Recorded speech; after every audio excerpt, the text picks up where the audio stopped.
being bald. What's up, guys? I'm gonna get it. I'm sorry. Me and my bro were joking about a lyric that we heard. Don't mind. He's playing a classic game right there. Um, but I'm here to do my comic review as well. It was a good week this week. Very good week, I must say. Very much. Shout out to Smash Hitter 2, my friend Roland. Saw his vid of his wish list of who he wants to have on the new Injustice Gods Among Us, this new fighting game that's having all the DC characters pretty much made up. It's created by NetherRealms, the same people that do Mortal Kombat. Check out the trailer for that, actually. But like I said, had a good week this week. Finished playing through the bought the Harley DLC for Batman Arkham City. Played through that. I enjoyed it. And was able to get through reading my comics and things like that. Had a good week. So let's get to them, shall we?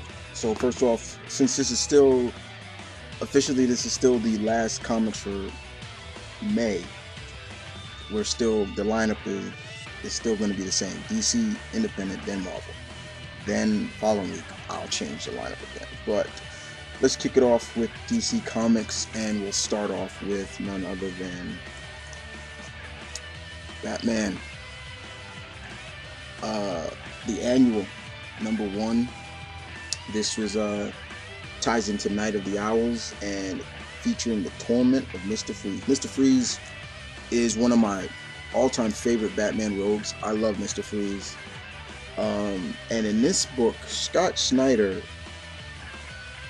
oh man, Scott Snyder does some things, some drastic measures to Mr. Freeze's character that, like my friend James Tanaka-Khan said, not too many people have been able to pull off Mr. Freeze's origin subsequently good. Paul Dini did a pretty good job of making it tragic, and you're feeling for the guy as well, and you kind of root for him that he wants vengeance. But in this one, Scott Snyder takes it a little bit to the extreme, and we get to see, as well as his involvement in the Talons, as well. But his new design is pretty cool. The artwork in here was very good. Don't want to spoil too much for everybody, but let's just say Freeze's involvement with Nora, his beloved Nora, as it's always been known as, is a little bit twisted in this. Without spoiling too much, is Freeze and Nora were never married in this. Never married at all. Without spoiling too much, let's just say Freeze became an obsessive stalker in a way. He fell in love with somebody that didn't love him back, so to speak. And Batman explains that to him as well in this book. But it was really good. And then to see what he did to his mother at the end of that book was like, Jesus Christ, how cold can you be? But this was very good. This was really good. I'm by sure probably people are saying that this was their pick of the week or so. Granted, I haven't watched a lot of reviews except for Tanaka-Khan review, but yeah, this was good. Very good indeed. Next up, Batman Beyond Unlimited #4. This was good. This was an interesting there are 3 stories in this book involving the Justice League Unlimited, the Justice League of this timeline, of course, Batman Beyond story, and things like that, and a Superman Beyond story as well. But the real best story out of all of them was the story of a Warhawk that we see in the back right here. Warhawk. We all know that Warhawk is the son of John Stewart, Green Lantern, and Shayera, or Hawkgirl, and he tells his story of how he was born. And can see the first story really was really good. Let me just tell you a little bit about it without spoiling, because that was the best story in this. We all know that in the Justice League story, you know, John finally confronted Shire about that he went to the future, he saw their future son, but that's not going to change. He's not going to let fate decide his future, his fate and things like that. And he decided to stay loyal to Vixen. However, we get to see what happens to Vixen in this. Something bad happens to her. And you know what? Without spoiling, because I'm not really sure anybody else is reading any of my viewers, but John is about to propose to Vixen, and Shadow Thief comes out of nowhere and kills her, guts her, bam, just guts her, and John flies her back to, headquarters and has Martian Manhunter try to, help her. But unfortunately, she dies. And that's kind of the tidbit of, how did Shire and John so-called get back together and have, war buddies? Yeah, it was kind of interesting. I was like, whoa. So John is after Shadow Thief. He's after him big time. In the story, he had like a goatee. He had like a full beard goatee. And he shaves it off, and he's like telling Shire, don't try to stop me, Shire, I'm going after this guy, everything like that. And all of a sudden, who comes out of nowhere? Adam Strange, and says, we're after the same guy, basically. But that was the best story in this book, very much. But the rest of them were good, but the Warhawk story was the best. What I can also tell you is that because Terry damaged the costume here, he was given the first prototype of the costume by Bruce, and the first prototype actually had a cape. And so it was kind of funny to hear Aquagirl say, capes are so last century, but it was funny. It was good. Alright, and the last book is the other second wave book that I'm reading, that I put on my list. Granted, guys, I'm only reading 3 of the second wave books: Earth 2, World's Finest, and this book right here, The Ravagers. Yes. From the pages of the Teen Titans, trained to be killers, can they be heroes? So we got Ridge, Terra, Thunder, Lightning, Beast Boy, and Fairchild. Alright, this is a bit on the dialogue side, I can tell you that right now. I'm just fixing the camera right now, guys. Sorry about that. This is a bit on the dialogue side, but Howard Mankey and Ian Churchill's artwork is really good. Howard Mankey really tells the story of, Colleen Fairchild is trying to do the best she can of trying to lead these kids, out of a situation and into another, so basically, and try to show them that they're not monsters, they're not bred to be killers. Ridge here really shines in this book, really. Like, we get to see a little bit of personality with Ridge. If I'm not mistaken, he's British, actually. And Nowhere did this to him, made him into this scaly, like, reptilian creature. Thunder and Lightning, the new Thunder and Lightning actually have an interesting story to it. I think they're both Russian, actually. They're Russian. The Lightning here, his name is Alexei, and he has kind of like some problems with, like, when he uses his powers, like, he really nearly falls apart. Like, he gets migraines and things like that. Beast Boy and Terra kind of fly off after they get out of the situation that the Cullen had them in, and really they want no part of it. The other members of the teenagers that the Nowhere and Breakdown, all of them had, they just leave. They want nothing to do with Fairchild because she used to work for them. But she said, I was only working on one project for Nowhere, and we all know what project she was working on. But we get to see who's gonna be like the main villains. that disgusting looking Warblade and Rose Wilson Ravager in this book, and they just go to work on some of the kids. They just start killing kids right and left. And that's really at the middle of the book. That's where it really gets more into the action side, but most of it is a bit on the bit on the dialogue side, where we're seeing Cataline just trying to keep these kids from falling apart in a way. But other than that, I was interested. I was very interested. It left us on a cliffhanger, like, are they going to survive? Because after they pretty much escape from Warblade and Rose Wilson, they're falling, so it's like, are they going to survive that? And when is Beast Boy and Terra going to come back into the fold with them? Because once they left, there was only Fairchild, Thunder, Lightning, and Rich. The other individuals that were with them, who really don't, like, it was just, they were like cannon fire, like, let's just kill them off. But other than that, it was okay. It was not bad, not decent enough for me for the first issue, to get me kind of locked in. But I'm glad I picked it up. The Ravagers #1. That's it of the DC, guys. Only 3 DC. Next up, I got a lot of independent for you. Couple from Dynamite, and the other from a book that I wanted to get, but I forgot to pick it up. And the other is from a lot from IDW. Alright, so let's kick it off with Dynamite, and that is none other than Bionic Woman #2. Alright, we have, who is this? Who's writing this? David List. Yeah, he's writing this.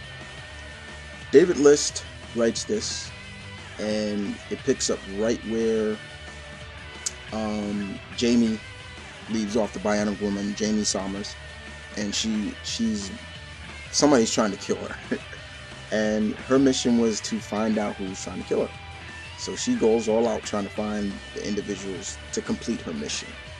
And this is just an action-packed book from start to finish.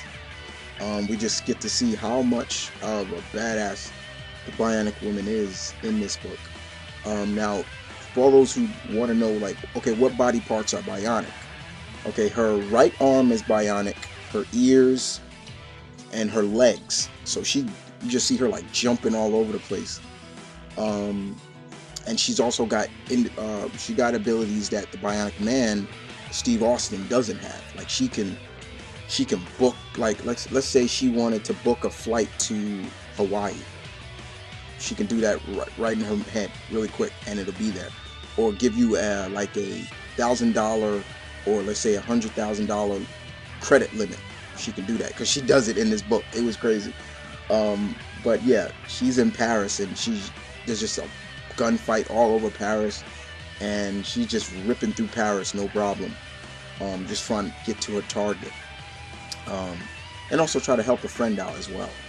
But yeah, this was just really action-packed. David List did a really good job on this, without spoiling too much. Just action-packed from start to finish. Bionic Woman #2. Alright, and remember that book I was saying that I wanted to get, that I didn't get last time? Well, because they were out of issues. Well, guess what? I got it, and got it signed by the writer of it as well. Valiant is back. Remember Valiant Comics back in the days, guys? Well, they're coming back strong, and they have 4 titles that are going to be the lock of the Valiant universe. And the first one that came out was Exel Man, Man of War #1. I wanted to get this. I haven't read Exel Man since he teamed up with Iron Man back in the days. The writer, Robert Venditti, actually signed it for me, as you can see. Check it out. See? This was good. This is really good.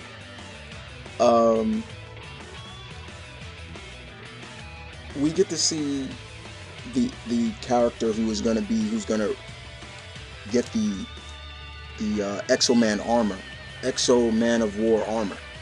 The story takes place in 429 AD. So we got a war between the Roman Empire and the, oh god, what's the name of the warriors that are fighting the Romans in this? I apologize, guys. The the Visigoths. There we go. The leader of the Visigoths, name is Eric. Is his people are at war with the Roman Empire, and the Romans are just too strong for them. We all know the Roman Empire was just really strong, probably one of the greatest legions on this planet.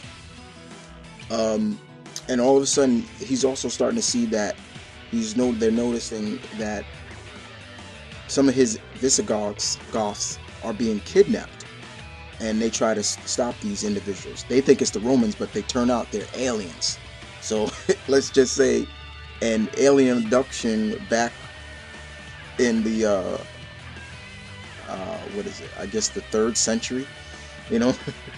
So yeah, and Eric gets kidnapped, and they're taken to this planet, and they get to see these individuals. These individuals look like, I guess you could say, they're a mixture of insect people and things like that. And that's when Eric gets to see these individuals trying to put on the Manowar armor, and it seems like it has to choose you. You have to be kind of worthy to use it. However, when one of the individuals try to put it on, it eradicates one of the cult members of this, the finest warriors of this alien race. And Eric is like, he finds it, but he gets basically knocked out again and put back in his cell. So he pretty much is like, okay, we're getting out of here. He's talking to his people that are inside the cells with him, but we're going to use these creatures' weapon. And first of all, we're going to get that armor and get back to Earth and stop the Romans, and then they'll know what it feels like to be on this receiving end of power. So yeah, and it ends right there pretty much. But yeah, the first issue was really good. This came out last week, I believe, but I was able to pick it up, and like I said, the writer was there, and I was able to get it signed, as you can see. Very good stuff, but it was good. The next Valiant book I want to get is that book called Bloodshot. But yeah, Man of War, #1 book. Alright, so that's all of that, and let's move on to IDW, and we'll kick it off with the Fab Foursome themselves, TMNT, Teenage Mutant Ninja Turtles #10. Yeah, get a look at that cover. You know who that is. Yes, Oroku Saki, the Shredder. Kevin Eastman just does a fantastic job. Again, once again, he is able to blend the 80s cartoon with the 90s movies with the hardcore style of the original comic. Mesh it up together, stir it in that pot, and this is what we come up with. So we all know Splinter was kidnapped once again, but this time by the Foot Clan, and we see Karai in there, and she's saying "bow down," wrote it to Oroku Saki and everything like that, and this Karai goes on to talk about there's a war coming between the Foot and some other. My guess is that other classic villains legion. I'm not going to spoil who that was. You should know. And she's like, "We want you a part of it, Mutant." So she throws him a sword, and she's like, "Defend yourself against one of these Foot Clan." And Splinter handles himself really well, but he doesn't kill the guy. And she's all like, "Why don't you hesitate? Kill him," and things like that. And he's like, "I'm not going to lose my honor." And while Splinter's talking, Shredder's like, "It can't be. Like, I've heard this talk before. It can't be." And then all of a sudden he says, "Omato Yoshi?" And Splinter's just looking up at him like, "Yes, Oroku Saki." And Shredder takes his mask off and shows himself. What happens with the Turtles is they're tired, they're worn out, but April gives them a place to stay. Remember in the first movie where they stayed at that place of her father had that store? It's in this book, and we get to see that. We also get to see some like an argument between Leonardo and Donatello. Like, Leonardo's really starting to believe that all of the stuff that Splinter has been talking about, reincarnation of them and him and everything like that, may be coming true. Donatello, being a scientist that he is looking at it like, this is just random stuff. You know, I don't believe in, you know, reincarnation and stuff like that. And Raphael's all like, you know, we're just going, and you know, you stay out of this, Raph. But it's really Michelangelo who really steps up. It was like, he shouts at them, was like his brothers, and like, listen guys, stop arguing with each other. Look, our father's missing, everything like that. We have no home, we have no food, everything like that. Let's stop fighting amongst ourselves and try to save Splinter and think of a plan. And that's really, I was glad that they put that. Like, Mikey's not the goofball of the group in this. He steps up and is like, look, stop arguing amongst us. That's what our enemies want us to do, fall apart. We can't fall apart now. We gotta find Splinter, things like that. But it was really good. This was really good. It just keeps getting better and better. Once again, Kevin Eastman, thank you. And thank IDW for keeping one of the original creators on this book. I really can't see this book really going that far without Kevin Eastman. That's just me. Alright, next up, another one of my childhood. Keeping it my childhood. Transformers Robot in Disguise number 5. This is Barker's on this book. And we're still figuring out what's going on Cybertron and how's Bumblebee keeping everybody in check and keeping everything together.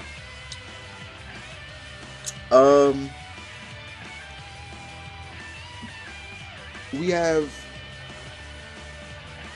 an individual that comes in this book that has never really, you know, I don't think a lot of people have liked him, but especially because he's from more of the Japanese Transformer style. That was my bro guy, don't worry about that.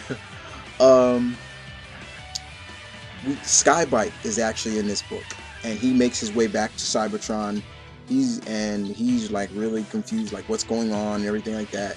He knows of the legend of Starscream, and he's talking about Starscream like, you're a legend. I've heard about you and everything like that. And Starscream's like, my reputation precedes me and things like that.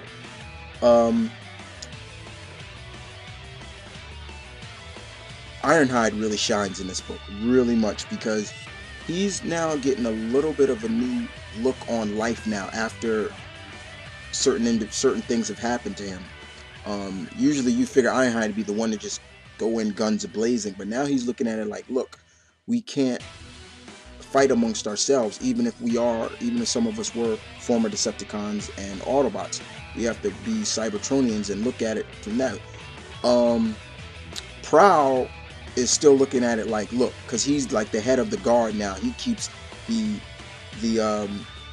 Decepticons in check, because he put some of the Decepticons have gained amnesty, but Prowl, being the head of the guard, was like, look, I don't trust them, because they're willing to deceive anybody. So they planted bombs in their heads. So if they get out of control, boop, pop a button and boom, their heads explode. And Prowl's already did that to a couple of the Constructicons already. And he's really looking at this like, you can't trust Skybite. He's a former Decepticon, everything like that. And there's a real big argument amongst Prowl and Ironhide in this. And poor Bumblebee, you know, he's just trying to keep everything in check and line, and this is not really helping. But this was really good. Good storytelling once again. This book seems to be going a little bit more fairly well than what's going on with Rodimus and his group in More Than Meets the Eye. But both books have still been excellent in my opinion. Very good stuff.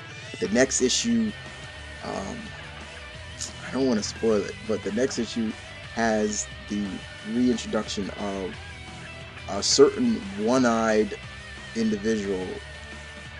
So you should know. If you're a Transformers fan like me, you should know what I'm talking about. But it was good. Alright, next up, IDW kicking off. Chuck Dixon has still been doing an excellent job. The book has title of the book has changed from just being Snake Eyes now to Snake Eyes and Storm Shadow. This is issue number 13.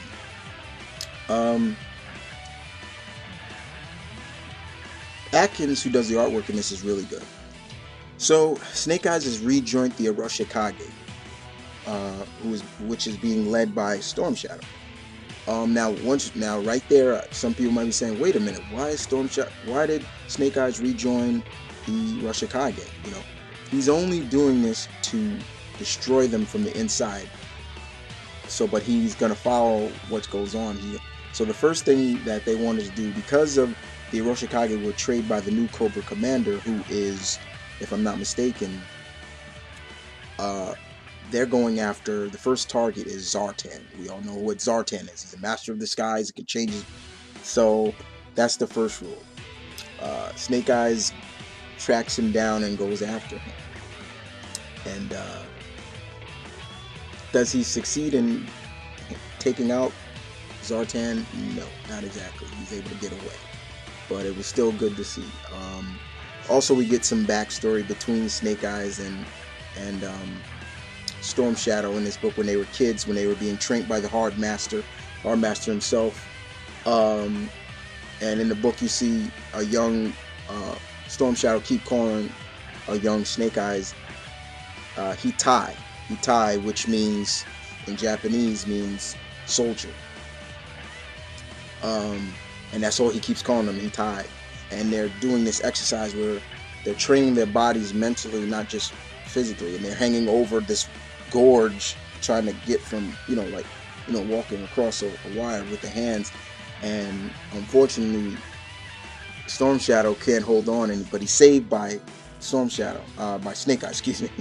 But you never see Snake Eyes' face. You never see his face. And he saves him, but the Hard Master explains to him that he was not supposed to do that. And you got Storm Shadow. Young Storm says, like, look, I couldn't do it, and Hitai is the one that helped me and everything.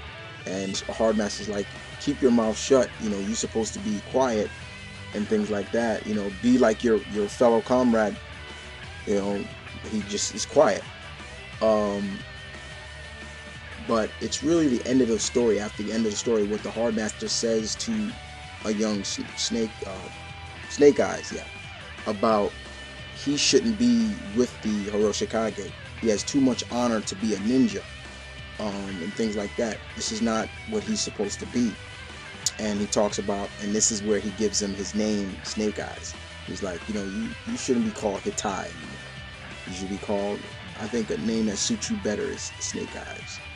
And that's how the book ends. But it was good. This was good. Chuck Dixon does a really good job on this. Snake Eyes and Storm Shadow. Alright, and this next IDW book, this is a book I was looking forward to, and I know another friend of mine that was really looking forward to, because we're both fans of the character, and I'm fans of both are licensed. Two of the greatest sci-fi shows ever.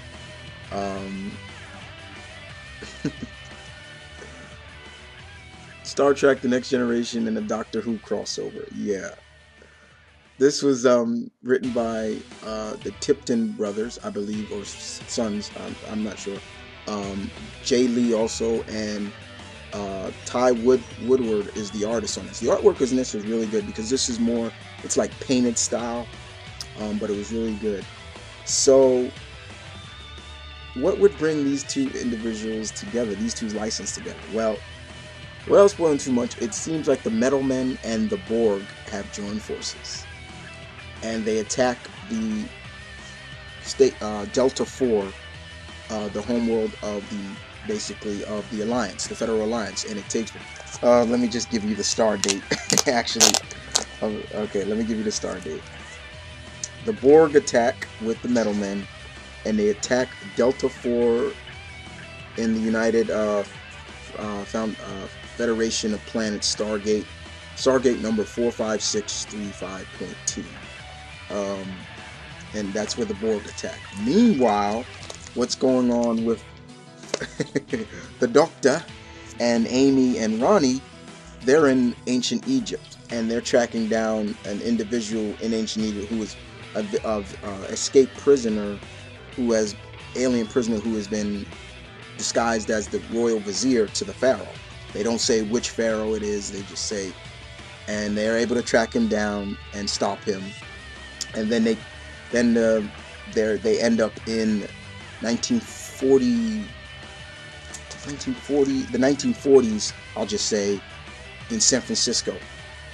And that's where you kind of see some individuals of the Starship Enterprise. You get to see Data and Commander Riker, excuse me, Riker, in there, and it was really fun. It was really fun to see them there, and the Doctor already knows that Data is not a human. He already says that android over there is really what brought us here. So and it's to be continued right there. But yeah, it was good it was just really good. I really enjoyed this. I'm looking forward to seeing where they take this story. If you're not a fan of this, then you don't understand my geeking out of it. But if you are a fan of both series, you can understand my geekiness out of it. But oh boy, this was good. It just really, I want to know what brings the Metal Men and the Borg together, which is really going to be interesting. But yeah, and also how Captain Jean-Luc Picard and the Doctor are going to get along when they meet, because they don't show Jean-Luc Picard. They just show Data and Commander Riker these days. But it was fun. It was really fun. Very good stuff. They said it couldn't be done. You're right. Alright, so that's all the IDW I have for you. We're going to end it with the Marvel stuff. And the first Marvel book is The Amazing Spider-Man Annual number 39. This is a story. This was done by Reed. Brian Reed, I believe, is the writer on this. Correct me if I'm wrong, guys. And this is a story. Peter is zapped into a world once again by his one of his basically his friend that works at Horizon, the same guy who created that doorway before. He's zapped into a world where pretty much Spider-Man and Peter Parker are pretty much erased from existence. He's never been in that universe. So when Peter goes into this world, he sees everything really change. Like, for example, Mary Jane's film career is riding high. She's starring in a movie called Rescue. She's in the Rescue armor instead of Pepper Potts. She's a leading lady now. Flash Thompson is an Olympian at one point. He won the Olympics, but he injured himself and he's in a wheelchair now. J. Jonah Jameson is president. Norman Osborn found the cure for cancer. It was crazy. But they're still Avengers. Those are some of the Avengers right there. Cap, Iron Man, Spider-Woman, and Luke Cage. But he doesn't exist. And also in this universe, Uncle Ben is still alive. So he's got to find a way back before he ruins everything, because his existence is causing earthquakes in this universe or so existence, and it's really funny. But this was really good. Not a lot of action. It was really on a dialogue. This was just really story-driven story. We get to see some of the time periods and stuff like that. It was really fun. And just a really good touching ending with Peter and Uncle Ben. That's pretty much what it was. Before he was erased from existence, Uncle Ben still was outside before he faded away. And you see that stuff right there, it gets me. You get to see a good touching moment with Uncle Ben and Peter, and he just says, "I'm very proud of you, Peter," and he just fades away into existence. But it was good. It was more story driven than ever. This was, like I said, not a lot of action. But out of the 2 annuals that came out, I'm sorry, Pete. I don't mean no disrespect, but Bruce beat you out a little bit in that one. Sorry. Yeah, sorry. But yeah, it was good. This was still good nonetheless. 39th annual for Spider-Man, Amazing Spider-Man. Still keeping the regular annuals, which is really good. Alright, Invincible, the Incredible Hulk number 8, 50th anniversary of the Hulk. Congratulations. This is the new story arc by Jason Aaron's called Stay Angry. We realize that now that the Hulk, if he doesn't stay angry, he's going to turn back into... Now it's basically like reversed. Remember how if Bruce gets angry, the Hulk was inside Bruce's mind. Now Bruce Banner is inside the Hulk's mind. So if Bruce calms down, he turns back into Bruce Banner. Hulk turns back into Bruce Banner. So I really don't like that Steve Dillon is doing the artwork, because I don't like his artwork. I just can't. I don't like his artwork, and the way he does the Hulk just makes him look really... The Hulk is supposed to be this gigantic muscle guy, and you know what? Let me just show you what he makes the Hulk look like. I just can't stand his artwork, his look. I'm sorry. Let me get a good look at it.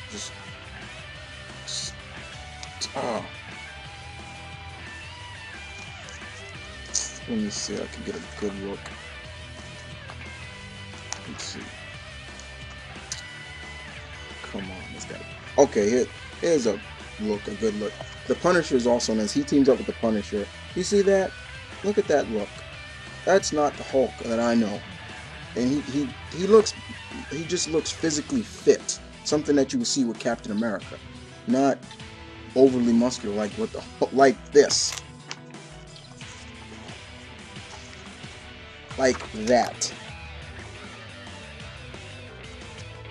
Alright.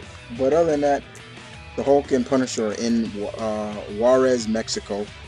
And Hulk is like, what am I doing here? Like, where did Banner take me and everything like that? And he needs to stay angry because he don't want Banner out at all. So he actually tells, he's starting to lose his anger. So he starts to tell Punisher, shoot me in the face. And you see Punisher just load up, shoot him in the face. But the bullets are just sticking out of his face. But that's how he stays angry. And they track down this dog man. It's kind of crazy. Then the dog man actually tranks Hulk with so much heroin. I was like, oh my god. Like, he's like, I just loaded you up with so much heroin, it would knock out a horse and things like that. And it didn't really have too much effect on, the Hulk's physiology, But, yeah, it was interesting. But now, when he wakes up again, he's in Atlantis. So it's kind of funny where it takes it from there. But yeah, the Hulk and Punisher team up, kind of funny. But I trust Aaron's to see where it goes from there, very much. Okay, this was really short and sweet, because bottom line here, like I said, the Ultimates, number 11, Jonathan Hickman. Reed Richards in this book has set nearly an atomic hydro bomb, H-bomb, in the middle of Washington, D.C. There's a crater now in the middle of Washington, D.C. The S.H.I.E.L.D. has been taken over by a new director, and they shut down the Ultimates, but they want them in. Bottom line like that, they want Fury, everything like that. We get to see kind of a headquarters for the West Coast Ultimates, get it? But the bottom line is, Tony Stark tells the president, and S.H.I.E.L.D's like, look, we can bring in whoever's responsible for what happened, and we're going to do it whether you like it or not. So that's pretty much the gist of this book. They got to stop Reed Richards, who's gone psycho and berserk and crazy, and created his city known as the City. Yeah. But this was good. This was still fun. It's still improving, but still, out of the Ultimate comics, still my favorite is the Ultimate Spider-Man. That has been non-stop good. All right. And Wolverine number 307. Wolvie's still dealing with Dr. Rot. Now, granted, guys, I fell off Wolverine for a while. Even when Aaron's was writing it, I fell off Wolverine and I stopped reading him. And from what I hear, that's where Dr. Rock comes from. And Dr. Rock is crazy. This guy is nuts. Not only is he messing with Wolverine mentally, he's messing with Wolverine mentally, and he's not. And for a guy who's already been screwed around mentally already by the Weapon X program, he's just making it worse. And that's pretty much what we see in this book. He's finally was able to get through Wolverine's mental blocks and those defenses that have helped him keep him kind of in check. And we also, but in the meantime, we have the FBI looking for him because Wolverine has been blacking out and going on a killing spree on because of Dr. Rock. So yeah, it was really interesting to see. Poor Wolvie, you know, the guy can't get a break. Very much. Dr. Rock he makes, I'll say Dr. Rock makes Hannibal Lecter look like a welfare case. Let's put it like that. He's just as psychotically crazy. Talk about Mad Doctor, you ain't seen the half of it. Alright, and the last two books are X-Men books, and they're both tied into the Avengers vs. X-Men. The first one we'll start off with is Jason Aaron's, Nick Bradshaw's the artwork on this, Wolverine XMen #3. Yeah, the cover shows Red Hulk, General Ross, and Thunderbolt Ross and Iceman going at it. We get to see a little fight with them. We get to see a lot of fights in there. Before I start, the best thing I loved in this book is Spider-Man's line in this, which was really good. You see him in, I think he's in Wundagore actually, and he's webbing Colossus, and he's like, you remember the times back in the days where when heroes met, that we would fight under a misunderstanding, we would come together and join forces and everything like that. I miss those days. I said that, I was like, oh, thank you, somebody actually wrote that in here, because that's actually kind of what I feel too. Is like when heroes have a misunderstanding, and you know, but they side, you know, together. But this is an interesting book. This is really good. We get to see what's the Shi'ar Death Squad has been sent out by Gladiator to take out Hope. Just like how, you know, and we're getting to see more of what's plaguing Wolverine. You know, he's starting to see visions, nightmares of when Jean was the Phoenix and she was kind of under control, and she was telling Wolverine to kill her. You know, if you truly love me, Wolverine, kill me. And he's like, Jeannie, I can't, you know. And he's starting to contemplate on that. Is like, look, I'm Wolverine and I'm known as the best at what I do, right? But can I really, is that best mean that I kill kids? Can I really go along and kill this child, kill Hope? And he's really contemplating that. And that's pretty much what we see, you know, them fighting the Death Squad in this. So on the other side, we see Kid Gladiator and Warbird leaving Earth, you know, because she's like, you know, the Phoenix is coming and everything like that. And he's like, okay, the kid, oh wow, okay. So he hits the escape hatches and flies back to Earth, because he's like, okay, now it's getting interesting now. Now I'm, you know, and, but other than that, it was really, you know, it really focused on Wolverine's judgment. Should I do what I kill this girl, because of, especially when they fight the Death Squad, you know. And Wolverine's really, and that was something good right in there from Aaron. You know, he took the character of Wolverine and showcased that he's not just a bloodthirsty killer, and showcased that this guy has feelings. And, you know, he made the school for the kids to be kids and not just soldiers. And you get to see that in this book. Really well done stuff by Aarons. This was really good. And I felt for Wolverine a lot in this, you know, because even if I was Wolverine, I don't think I could kill Hope. I don't think I could do that either. You know, just gut her. Even when she started, I'll say, phoenixing out his way, you know, he sheathed his claws and then he put them right back in. He was like, I can't do it. I can't do it. But very good stuff. Very good. And last but not least, XMen Legacy number 267. Christoph Gage just showcases what a great writer he is, especially with Rogue. Now my friend Tanaka-kan said it was the X-Men versus C-list Avengers. I would never call Moon Knight, She-Hulk, or Falcon C-listers. No way. Okay, no way will I call them that. But Iron Man comes involved in this, and we get to see like a battle, and the battle we just see Rogue just going all out. You know, she's absorbing people, and she's starting to have that remembrance of when she was a villain and she took out the Avengers before in the annual, and we're really getting to see that from Rogue, and it was good nonetheless. You know, Chris Gage does once again, he really does a good job with you know, with Rogue, but so to speak, showcases that nobody can be neutral in this now. You can't be neutral. You know, even Kitty gets involved.